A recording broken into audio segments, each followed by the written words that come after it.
Dysfonctionnement dans la mise en œuvre de la gratuité ciblée de soins en Côte d'Ivoire. La coalition des organisations de la société civile pour l'accès aux soins de santé propose des solutions. Les acteurs du monde agricole réunis à Paris en France, ils participent au 52e Salon international de l'agriculture. Enfin bientôt, le déploiement de soldats britanniques en Ukraine pour entraîner et conseiller l'armée régulière. Bonsoir à tous et merci d'être là sur RTI2. La Côte d'Ivoire fait face aux dysfonctionnements constatés dans la mise en œuvre de la gratuité ciblée de soins. C'est ce que relève aujourd'hui la coalition des organisations de la société civile pour l'accès aux soins de santé. Pour remédier à ce problème, cette organisation a animé aujourd'hui une conférence de presse et fait des recommandations. Plus de 337 000 kits d'accouchement ont été distribués aux établissements sanitaires en 2014 contre une cible de 847 000 grossesses selon des statistiques. Le constat est clair. Environ 510 000 femmes n'auraient pas bénéficié des kits d'accouchement, ce qui a certainement eu de graves conséquences sur la santé du couple mère-enfant, notamment la hausse du taux de mortalité. Par ailleurs, des dysfonctionnements ont été constatés dans la mise en œuvre de la mesure de gratuité, d'où une conférence de presse sur la question. Certains points de dysfonctionnement ont pu exister dans la mise en œuvre de cette politique, notamment la disponibilité des médicaments dans les structures sanitaires, l'information à l'endroit de la population de l'existence de cette politique de gratuité ciblée. Pour rectifier le tir, la coalition des organisations de la société civile pour l'accès aux soins de santé formule des recommandations. Au ministère de la Santé et de la lutte contre le sida, renforcer la disponibilité de l'offre de santé de façon générale, mais plus particulièrement accroître le nombre des kits d'accouchement dans les structures sanitaires. Renforcer la disponibilité de l'offre de santé de façon générale. En somme, la levée de la barrière financière à l'accès aux soins de santé, le remboursement des redevances non perçues, entre autres, pourrait réduire les difficultés liées à la politique de gratuité ciblée. On poursuit avec cette opération de don de sang pour sauver des vies. C'est l'œuvre de la communauté portuaire. Cette 4e édition a été organisée en collaboration avec le ministère de la Santé et de la lutte contre le sida. On retrouve Ami Koulibaly. 220 000. C'est le nombre de poches de sang dont a besoin le Centre national de transfusion sanguine tous les ans pour sauver des vies.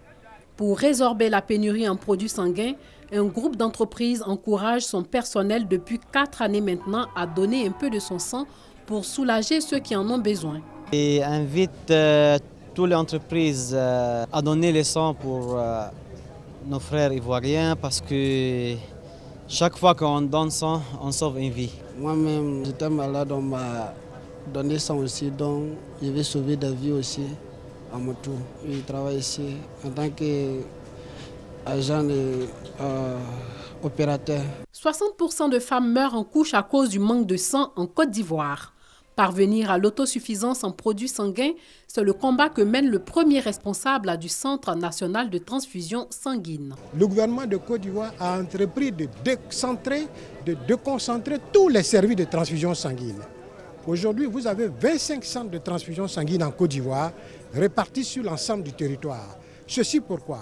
Pour dire aux Ivoiriens, partout où vous vous trouvez, vous pouvez donner du sang parce que vous pouvez en avoir besoin partout où vous êtes. À ce jour, aucune substance scientifique ni synthétique ne peut remplacer le sang. Donner son sang reste la seule alternative pour venir en aide à ceux qui ont besoin d'une transfusion sanguine. Aucun cas d'Ebola diagnostiqué en Côte d'Ivoire. Cependant, la lutte se poursuit. Une entreprise agro-industrielle a offert récemment au ministère de la Santé du matériel de protection contre la fièvre hémorragique. Ce sont entre autres des gants médicaux et gel hydroalcoolique. Un don estimé à plus de 50 millions de francs CFA. Depuis le début de l'épidémie, le gouvernement ivoirien n'a eu de cesse de multiplier les actions et les messages de sensibilisation pour fermer les portes à Ebola.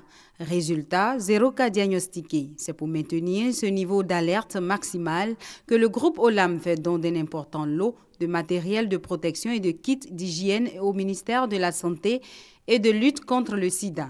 Ce don chiffré à plus de 55 millions de francs CFA permettra d'assurer non seulement la surveillance individuelle, mais surtout frontalière de la Côte d'Ivoire. Il était de notre devoir de mobiliser des fonds en association avec nos partenaires les plus proches pour venir appuyer le travail déjà de qualité qu'a entamé le ministère de la Santé et de la lutte contre le sida. Jamais un geste n'est de trop pour lutter contre la maladie à virus Ebola. C'est vrai que si les entreprises elles-mêmes sont soucieux de faire en sorte que le cap, c'est-à-dire 0 entrée dans notre pays, soit maintenu, il est bon aussi que les populations suivent. Ce don de plus de 55 millions de francs CFA est destiné aux personnes qui sont en première ligne de lutte contre Ebola, à savoir les médecins et les infirmiers. Bien que la marche macabre du virus soit actuellement ralentie dans la sous-région où il sévit, la vigilance doit être de mise. Des précisions de Ben Touré et Sidonie Davila. Direction Paris en France, où se tient le Salon international de l'agriculture du 21 février au 1er mars prochain. L'événement en est à sa 52e édition. Il s'agit pour les agriculteurs et éleveurs de faire découvrir leurs produits et savoir-faire. Paris, parc des expositions de la Porte de Versailles. Les acteurs du monde agricole, les Français en tête, suivis de ceux d'ailleurs, sont mobilisés ce samedi 21 février au dimanche 1er mars. Un rendez-vous traditionnel. Il est à sa 52e édition. Les centres d'intérêt vont porter sur l'élevage et ses filières, la gastronomie de France et de partout dans le monde, les cultures et filières végétales, enfin les métiers et services de l'agriculture. Tout cela pour rendre visible et audible le thème de cette année, l'agriculture en mouvement. À cette rencontre mondiale, la Côte d'Ivoire, premier producteur de cacao, deuxième de cajou au monde, grenier de l'Afrique de l'Ouest, locomotive sous-régionale de l'Afrique au sud du Sahara, est présente.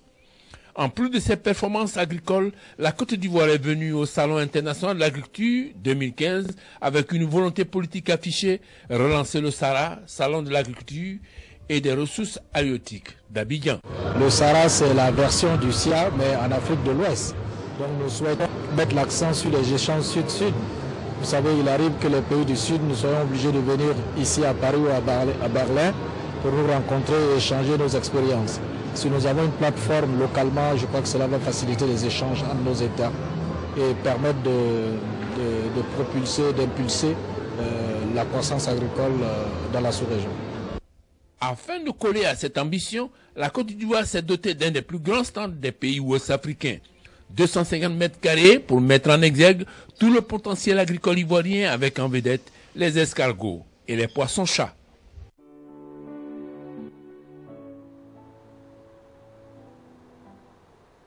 Un reportage de Noël Gnagno. Retour en Côte d'Ivoire, plus précisément dans la commune d'Abobo, où des travaux de bitumage de la voirie ont été initiés récemment par le gouvernement ivoirien. Cependant, le projet de bitumage de l'axe Carrefour-Menuiserie au quartier Anador a été interrompu, et cela à environ 500 mètres du centre de santé d'Abobo-Anador. Les populations et usagers de cette voie devront donc prendre leur mal en patience. Un bitumage inachevé qui cause d'énormes désagréments. C'est le cas du carrefour à Boboté, route d'Anador. Bitumé il y a 2 mois. Et juste à quelques 500 mètres du centre de santé urbain d'Abobo-Anador, fin des travaux pour faire place à une route pleine de crevasses et difficile d'accès. Aujourd'hui, nous avons un début de goudron, mais la population et la communauté s'étaient réjouis que le goudron allait arriver jusqu'au devant le centre. Mais malheureusement, nous constatons que les travaux sont arrêtés. Le non-bitumage de la voie du centre de santé à base communautaire Henri Conat-Bédier est un calvaire pour les malades. Quand on a pris la route non bitumée, le caractère de notre voiture a été cassé, donc on est obligé de marcher pour revenir ici. Le quartier n'est pas du tout content de cela, parce que On a fait des démarches, on a voulu qu'on fasse du goudron dans le quartier. Sans ça, les femmes enceintes, celles qui sont malades, l'hôpital n'a pas assez. Face à cette inquiétude, le directeur technique de la mairie d'Abobo rassure. C'est un plan de projet qui a été fait. Il y a une continuité qui va partir de la COPEC, qui est en liaison avec la route Samaké et mairie d'Abobo, et qui va rattraper ce point où le bitume qui est quitté à Bobo T est venu s'arrêter. De ce pan, on rejoint le centre de santé à Bobo Sud et on ressort à la grande pharmacie du Dokui. Les populations d'Abobo Anador devront donc user de patience avant d'obtenir leur bitume. On faisait le point avec Félix Amani et Grace Kando. Le théâtre burkinabé sillonne la sous-région ouest-africaine. Le Carrefour international du théâtre de Ouagadougou a posé ses valises en Côte d'Ivoire. Objectif, faire découvrir sa pièce théâtrale intitulée « L'or de Yenenga ». Cette tournée en Côte d'Ivoire s'inscrit dans le cadre du partenariat signé entre le Centre national des arts et culture d'Abidjan et le Carrefour international du théâtre de Ouagadougou.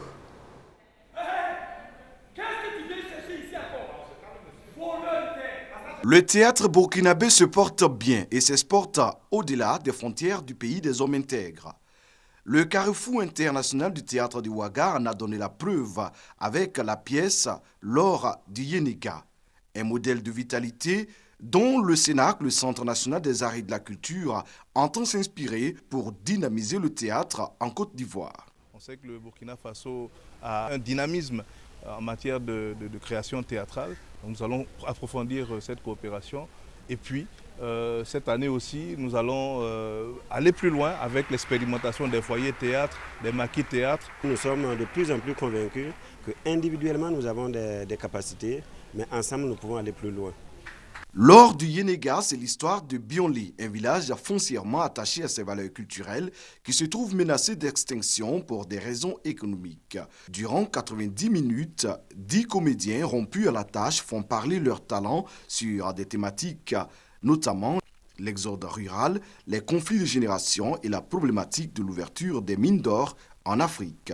Mise en scène par le Suisse Roger Niediger, l'or du Yenenga a tenu le public abidjanais en haleine. On a assisté à un spectacle vraiment magnifique, épatant, édifiant.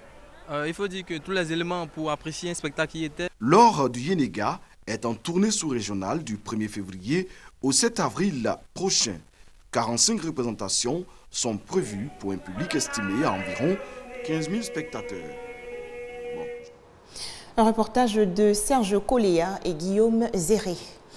Et toujours concernant les arts, sachez que 4 réalisateurs ivoiriens sont à Ouagadougou, au Burkina Faso, pour conquérir les talons d'or du Yenenga lors de la 24e édition du Festival panafricain du cinéma et de la télévision. Trophée déjà remporté par les cinéastes ivoiriens Nyoa Ombala et Fadika Kramo. Ils nous parlent de leur expérience respective au micro de notre reporter Serge Coléa. C'est d'abord Fadiga Kramo Lanciné qui ouvre la voie de l'étalon d'or de Yenenga au FESPACO à la Côte d'Ivoire. En 1981, ce réalisateur amateur frappe un grand coup avec son film Djeli. Je l'avais produit pendant 3 ans, compte tenu des problèmes financiers naturellement. On tournait quand on avait un peu d'argent, on arrêtait. Et donc ce film a été donc fini en France et j'ai reçu la copie le jeudi soir à 20h par le vol qui est arrivé. Et le matin, à 11h, on était dans l'avion pour aller à Ouagadougou. Donc ça veut dire que j'aurais pu ne pas participer à ce festival. Il faut dire que c'était ma toute première œuvre. Donc en fait, pour moi, c'était un essai. J'étais à l'époque producteur, ou en tout cas de magazines de télévision pour le compte de l'Office national de promotion rurale. Et donc je me suis retrouvé à faire, pendant mes vacances et tout, ce long métrage. Et voilà, je suis arrivé avec la grande surprise de remporter ce trophée. Son prix au FESPACO lui ouvre des portes et donne un élan à sa carrière de cinéaste. Ça a été donc le déclic de dire que voilà, un cinéaste est né avec tout ce que cela comporte de festivals, de rencontres, de découvertes et tout ça. Et c'est à partir de là donc que ma carrière a commencé. Roger Nyuambala est monté sur la plus haute marche du FESPACO en 1993 avec son film Au nom du Christ. Le FESPACO a une renommée, donc quand on sort de là primé, c'est un avantage au plan marketing, au plan commercial. Au nom du Christ, d'abord par le thème. Le thème que nous avons développé était inédit. Il a voyagé, il a été même aux États-Unis, il a été dans des grandes rencontres. Donc tout cela part du FESPACO.